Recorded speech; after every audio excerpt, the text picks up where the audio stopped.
नमस्कार, मुक्ताज किचनमध्ये तुमचं खूप खूप स्वागत. आता उडदाची डाळ करायची आहे सकाळी. हे बघा, उडदाची डाळ काय नेहमीप्रमाणे जशी करतो तसंच आहे. पण मला रेसिपीजपेक्षा तुम्हाला मोटिव्हेशन करण्यामध्ये मी जास्त इंटरेस्ट ठेवलाय. हे बघा, तुम्हाला जर YouTubeवर व्हिडिओ टाकायचे असेल तर सातत्य ठेवणं गरजेचं आहे, 1 नंबर. आणि दुसऱ्या नंबरला त्याच टाईमला तुम्ही आपले जे व्हिडिओ आहेत ते अपलोड करणं गरजेचं आहे, की असं नाही की सकाळी केला का संध्याकाळी केला, असं काही नाहीये. आणि हे पहा, जे आपलं स्वप्न आहे त्याला वेळ आपण देणं तर गरजेचं आहे बघा.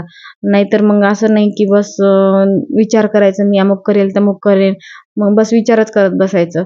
असं नसतं ना, "दे रे हरी पलंगावरी." आपल्यालाही त्यासाठी कष्ट द्यावे लागतात किंवा वेळ द्यावा लागतो. काही गोष्टीचा त्याग करावा लागतो. पण तो त्याग पण उद्या काहीतरी सुवर्ण संधी घेऊन येतात आपल्यासाठी. मग ते आपण ठरवा. खरं तर लेडीज खूप स्ट्राँग असतात आणि त्यांनी जर ठरवलं ना, तर खूप काही होतं. हे बघा, असं नाही की आपल्यालाच संसार आहे, आपल्यालाच लेकरं आहे, सगळ्यांना आहेत. तुम्ही जे YouTubeच्या लेडीज बघल्या तर त्यांचं एकदा ऐकून घ्या तुम्ही.